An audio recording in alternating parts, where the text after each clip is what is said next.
The Jesse Kelly Show. Let's have some fun. On a Thursday as we churn and burn through the week, and it's going to be a magnificent night on the Jesse Kelly Show. First, we are going to address the January 6th pipe bomber who was finally apprehended. We'll play a couple things for you here in a couple minutes, talk a little bit about the why. There are a couple things I want to knock out. I'm gonna try to get to a bunch of emails tonight because I'm way behind. I've been negligent. It's who I am, but we do have to discuss a couple things.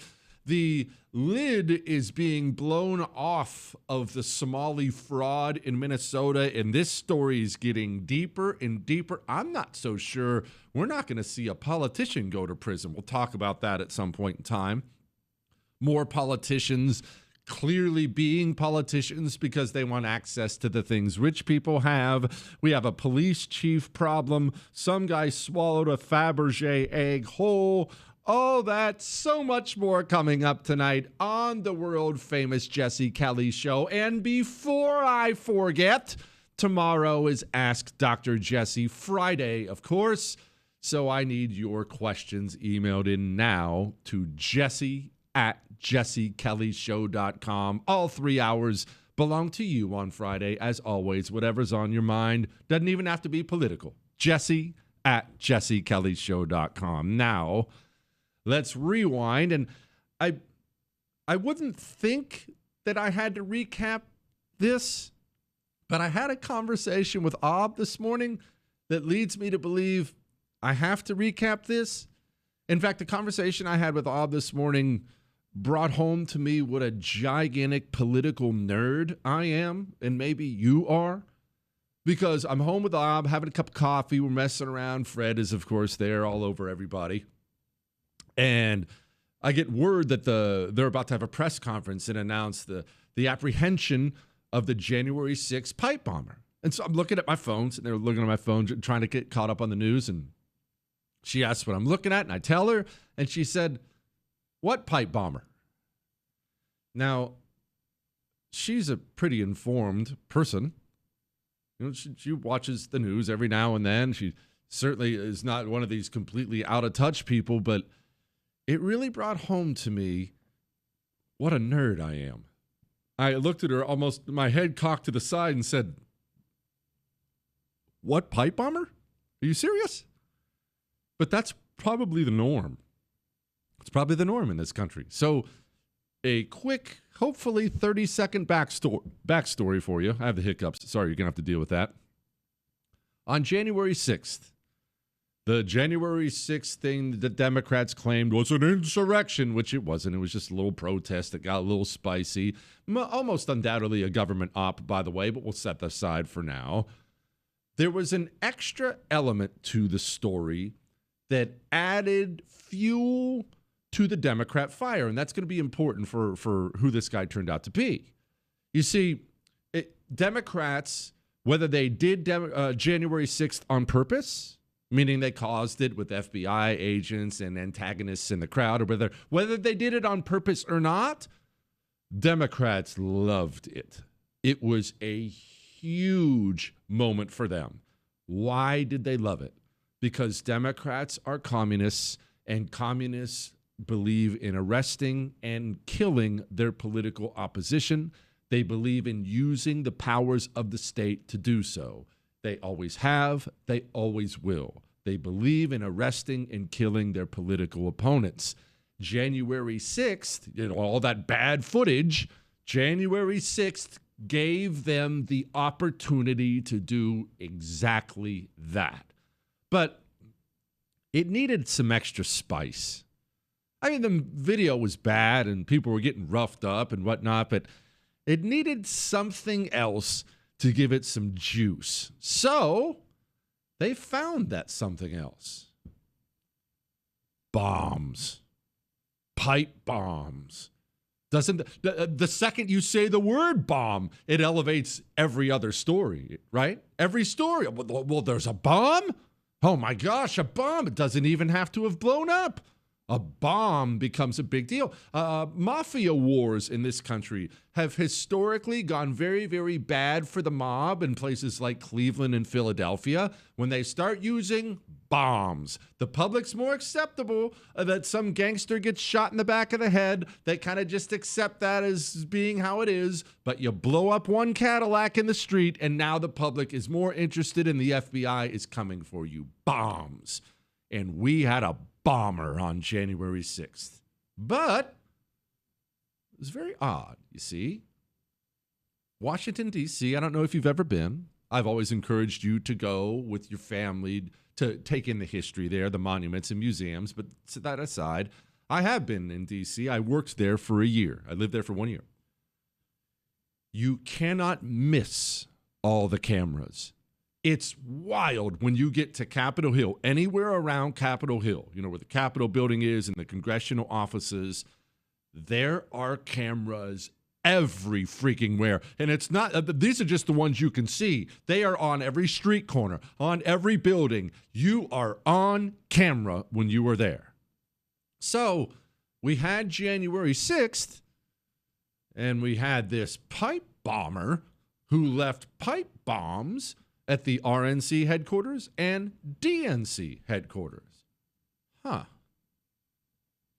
Why couldn't they find him? This is not like he low crawled through the high grass in some rural area without electricity and left a pipe bomb and then scurried away.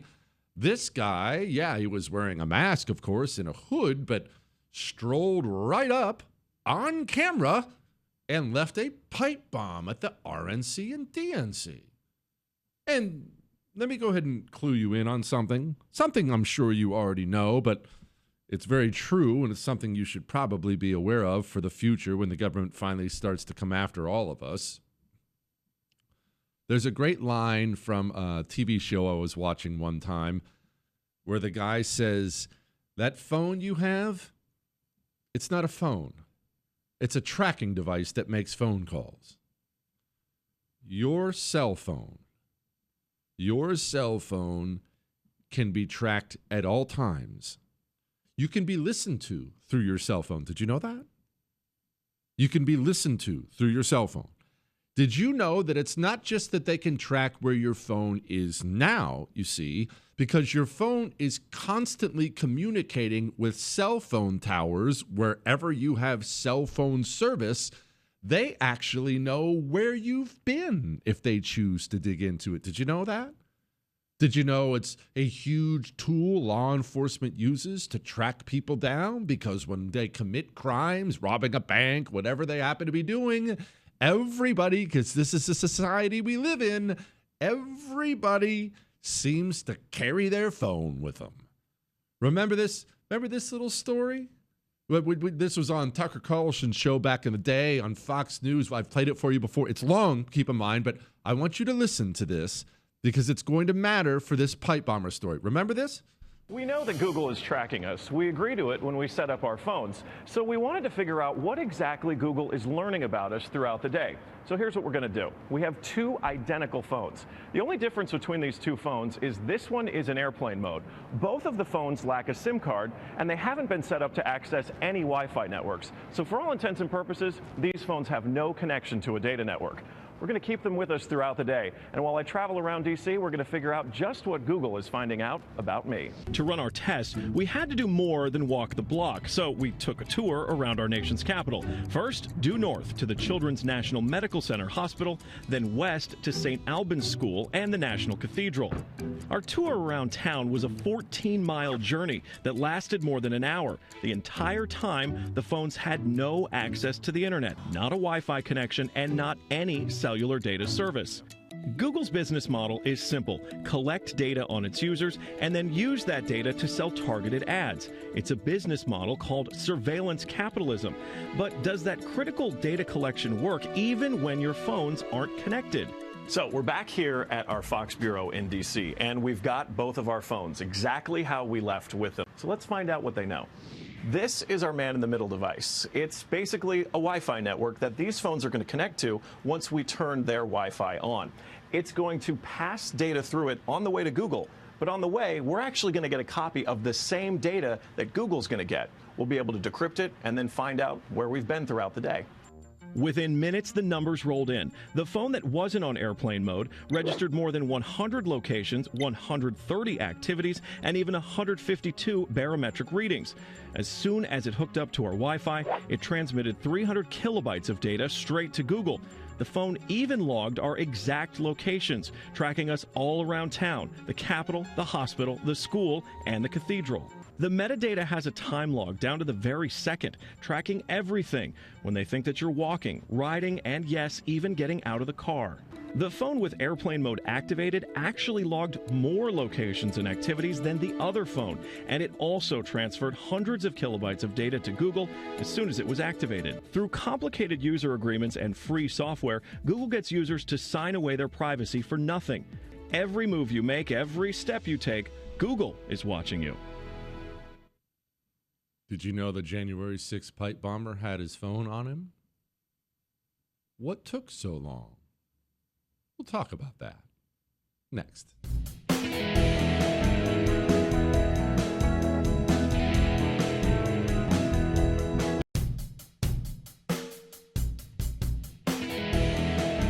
It is the Jesse Kelly Show on a magnificent Thursday. So back to this January 6th pipe bomber, and I promise I am going to get to the press conference and let Pam Bondi have her say and Dan Bongino have his say.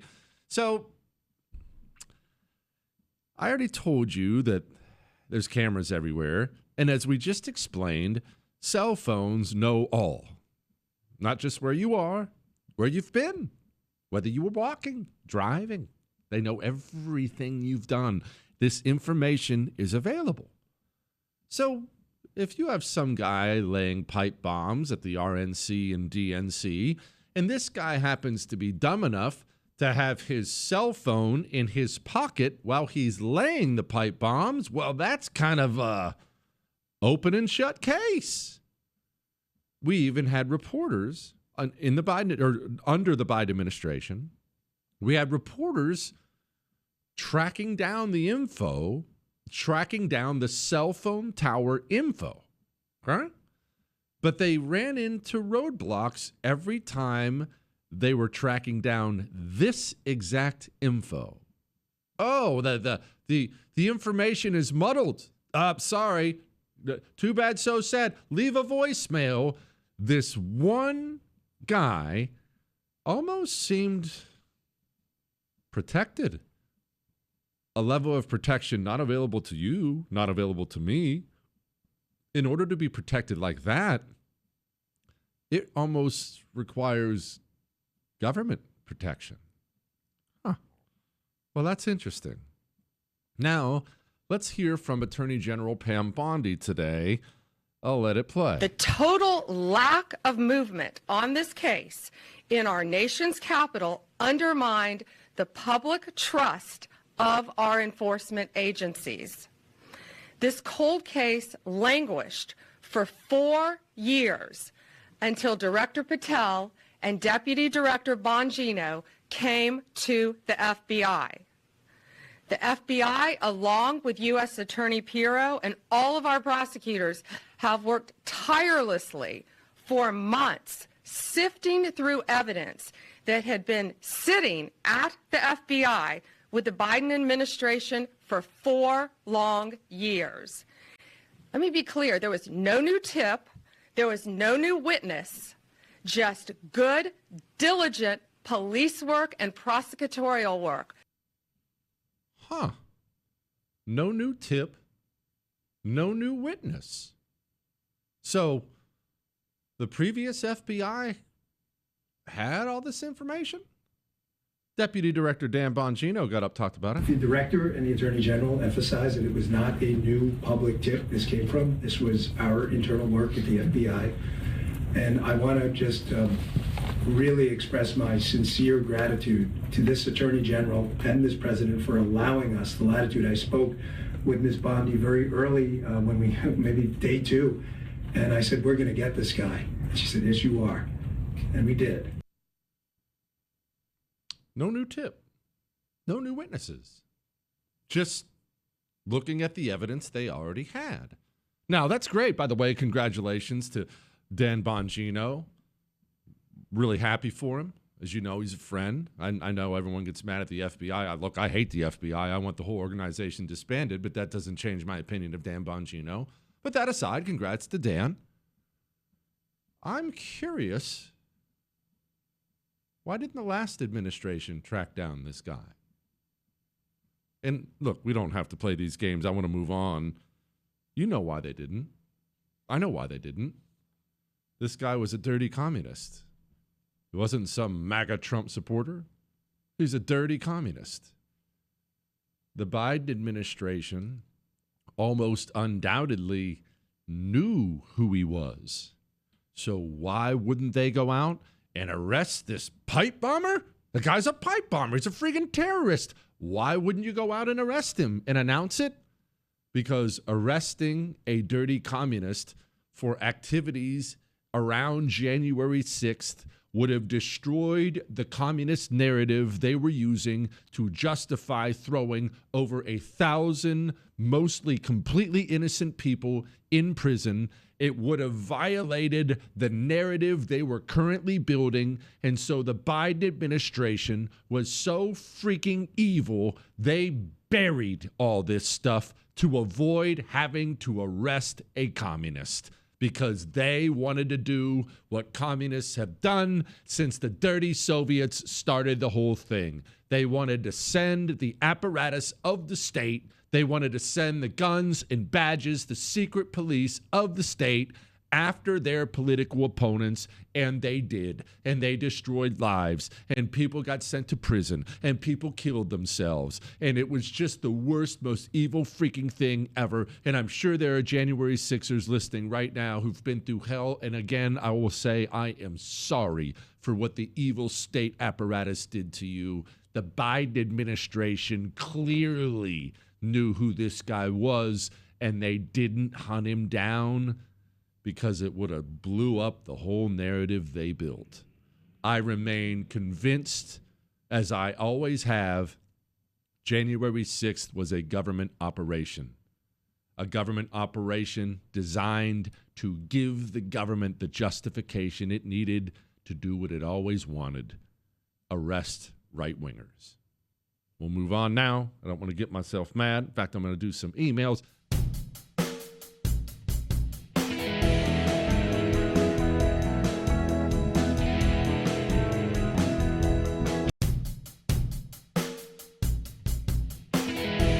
It is the Jesse Kelly Show on a fantastic Thursday. And I'm going to play something before I get to emails. And I'm going to do the best I can not to get upset. In fact, I'm going to try to laugh it off. All right? But the local news in Los Angeles was out there interviewing people. You see, the Trump administration, they're starting to actually put requirements on people who are on welfare. Requirements like you have to seek out work, something. Here was the interview. New changes, those new requirements mean you've got to look for work, you've got to go out and volunteer, certain hours, number of hours each month to keep the benefits going. Otherwise, those benefits could be cut sharp. Let me pause for a moment. You know what the requirement is? You have to look for work 80 hours a month. A month. Most people with full-time employment work 40, 50, 60 hours a week.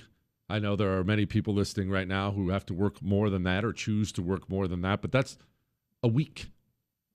80 hours a month. That's all they ask.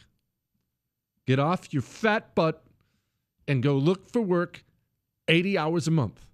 And I just want to, as I play this, and I'm going to play it, and I'm totally calm, I want you to remember that you went to work today and the government stole 30, 35, 40% of your money. I don't know how much. It's going to depend on which state you're in. But the government stole a large percentage of your wages today. And you know one of the things they did with those wages? With the money they stole from you? They handed it out to people on welfare. Now, Knowing that, I'm gonna play this. New changes, those new requirements mean you've got to look for work, you've got to go out and volunteer, certain hours, number of hours each month to keep the benefits going. Otherwise, those benefits could be cut sharply, maybe only 3 months worth of benefits over a 3-year period. Big time reaction. Listen to some of this. I don't think it's fair that he do that, but... And you were saying you think it's going to hurt a lot of people? Oh, yeah, definitely. Definitely it's going to hurt a lot of people because you never know. You know what? Especially now that we're in the holidays and everybody wants to have a good dinner and everything. And if you don't give it to them, it's going to be really hard. It's very... Oh, everybody wants to have a good dinner. Well, go get a job like everybody else in the country has to go get a job. My 17-year-old has a job. In fact, as we speak right now, he's driving all over town making deliveries for, well, I won't get into it. My 17-year-old is out there working. I didn't even ask him to, by the way. I didn't even tell him to. He's wanted a job since he was 14 years old. He wants to go work. He wants to earn a living. He's 17 years old. Instead, this useless tub of goo has the gall to stare at the newsman to say right into the camera, well, they shouldn't be doing this to us because it's around the holidays. Go get a job, you freeloading loser. I am so sick of good, hardworking people having to carry the useless, lazy scum in this society. It's insane that we enable this type of behavior. Absolutely bonkers. Whew. I ended up getting upset. But now I'm good. I am good, Chris. Got it off my chest. Never felt better. Oh, tall one. I think you've misjudged the likes of Omar, Tlaib, AOC, etc. They're not commies at all. It's just the way they make money. Well, first, let's remember something, because we are going to get into this Minnesota story here in a few, because it's getting deeper and darker, and I'm not so sure there's not going to be a politician go down for this whole thing, but we'll get into that. But remember this about communism. Always remember this. The true believers in it are almost always the street animals, okay? The street animals. The idiots who are gluing themselves to the road, the black race communists that are all over the country now, the LGBTQ demon mob types. These people are the true communist believers. But communism has always been and will always be a way for elites to hoover up more money and power for themselves. In general, the elites never believe in this crap. What they know is they have enough stupid, lazy people in this society who are dumb enough to buy into the communist lies, buy into the grievance politics of communism, and enough street animals will hand these people power and money with the promise of vengeance and handouts. The communists who are actually in power, these aren't people who give a crap about Karl Marx or the worker or any of that other stuff. That's just how they sell the whole thing. Whether AOC is AOC is a freaking actress. She's an actress who actually auditioned like actresses do because the Justice Democrats wanted to bounce a sitting Democrat congressman and replace him with a communist. And so she goes in, she's pretty, she sits down for the interview, they like her look, and they say, let's run her. She doesn't believe in any of this crap. She doesn't know any of this crap at all. They just simply propped her up and ran her. Ilhan Omar, now her father was a colonel in a communist army that committed genocide. We'll set that aside. So she may be some sort of true believer. But once again, Ilhan Omar is just a scumbag who understands a great way to achieve money and power is by selling communism to the stupid masses. The elites are hardly ever true believers. Ever. They understand that there are angry, bitter people in every single society. There are malcontents in every single society. And if you want to achieve power and you have no morality whatsoever, the easiest thing to do is to stand in front of the malcontents and promise them you will hurt the people they hate, and promise them they will get generous gifts funded by the taxpayer, always handed out to them. And that's a great way to achieve power. Elite communists have always been this way. Even the original Soviets, they weren't true believers, not most of them. Guys like Trotsky probably were, but even Stalin wasn't some true believer in communism. He understood that it was a great way to achieve power. All you have to do is sell that, kill enough people. If you have nothing moral against it, you can do whatever you want. Don't ever think that these people are true believers, the ones who actually have power. The true believers are your stupid liberal Aunt Peggy, who believes what she sees on the news, and she believes that these people are oppressed and that climate change is real and all this other crap. She's the moron who gives these people power and money. She doesn't, yeah, she's mentally ill, Chris. Yeah, of course. She's mentally ill. She's on anti-anxiety medication. Her motherly nature was manipulated almost always in school, and now she's the mother of the communist revolution, a real true believer. But the people who hold power are not. They just know she's a useful idiot. She always has been. Unless you can convert her, she always will be. Really terrible thing. Now, speaking of looting, let's dig in before I do any more of these emails to this Minnesota story, which is getting worse and worse and worse.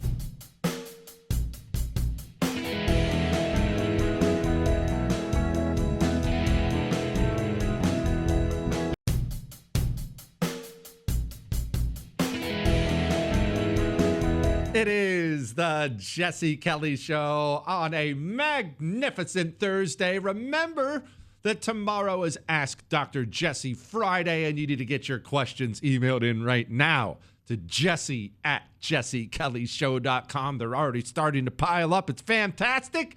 Now, every day we turn on the news and we have to hear Democrat politicians saying things like this. The majority of Americans across the country, regardless of political party, know that immigrants from all over the world, Somalia, India, wherever they're from, Latin America, Africa, that immigrants have built this country and make this country what it is today.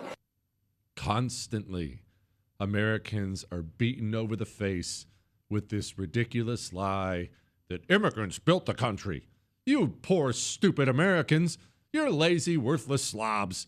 It's immigrants who built the United States of America. We're constantly told this. Let's go to Minnesota and check in on that, shall we? Headline: Minnesota's newest social welfare program is the next big fraud waiting to happen. You see, courtesy of George Bush and Barack Obama, we reached out to one of the worst countries on planet Earth, Somalia. It's war-torn, famine. They practice female genital mutilation at a rate of over 90%. They inbreed to such an extent that now the average IQ in Somalia is considered mental retardation. I'm not kidding. It's below the line. The average IQ in Somalia is mentally retarded. Wow. That's something. And our genius politicians, Republican and Democrat, you know what they said to themselves? We need 80,000 of those people here. Let's bring them all over, preferably on a short bus. Let's bring them over to the United States of America. And they did. And then, because we have the most suicidal immigration policy in the history of the world, we allowed all 80,000 of these people to set up shop in the exact same area. They all went to Minnesota, taking a formerly purple state, almost a little reddish, and turning it solidly blue. And maybe you're naive enough to think that having been plucked from a war-torn dump, that they would be grateful to be here. Oh, no, you see, that's never how it works.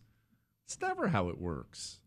How grateful are they to be here? I don't know. Let's check in. These people are just idiots. I really, I'm at the point where it's become really hard to have an intellectual debate with any of these people, because the level of stupidity that they are displaying every single day is frankly embarrassing, not just in Congress, but as Americans. And the fact that these people are allowed to say just the most ridiculous things tells you that the dumbing of the United States has arrived, because how else do we get a Trump presidency again? And so the idea that this is a white nation that needs to be preserved is a fascinatingly disgusting view, because this country is one for the many. I would say our country should be more fearful of white men across our country, because they are actually causing most of the deaths within this country.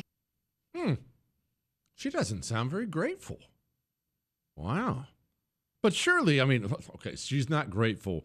Surely she's here, and now that she's here, an American citizen, she's going to prioritize America, right? Somalis are not terrorizing this nation. We are helping it thrive. Somalis have always seen themselves as a fabric of this nation. So not only are we not going anywhere,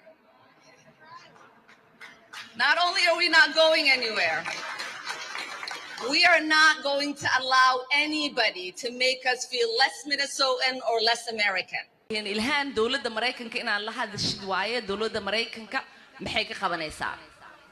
That's Spanish. Jawaabteedu waxay ahayd dawladda Mareykanka waxay ka qabanaysaa wixii annaga aan dhahno dawladda Mareykanka qabo. Waa kalsoonidaas inaan isku qabno annaga Soomaali haddii aan nahay. Waddankan annaga ku nool. Ah, yes. So, what have they been doing since they got here? Oh, this is an interesting headline from Chadwick Moore. Want to make sure he gets credit for it. Ilhan Omar introduced the bill that allowed the $250 million welfare fraud scheme to happen in her district, held parties at the core fraud sites, and had a top staffer convicted of stealing $1.1 million from the program, but claims she knew nothing. Democrats promptly let these people set up shop inside their state, started doing what Democrats do and create generous welfare programs, buying votes with the new, admittedly hostile immigrant community there. And now this large community in Minnesota pillages the taxpayer. This is the governor of Minnesota being asked about it. Just a doozy here. Do you take responsibility for failing to stop this fraud in your state? Well, certainly I take responsibility for putting people in jail. Governors don't get to just talk theoretically. We have to solve problems. And I will note, it's not just Somalis. Minnesota is a generous state. Minnesota is a prosperous state, a well-run state. We're AAA bond rated, but that attracts criminals. There's a reason Minnesota ranks as the top lowest childhood poverty, best place for children to live. People are taken advantage of, they're going to prison. That is totally disconnected with demonizing an entire group of people who came here fleeing civil war and created a vibrant community that makes Minnesota and this country better. But that's Donald Trump. Deflect, demonize, come up with no solutions. He's not going to help fix anything on fraud.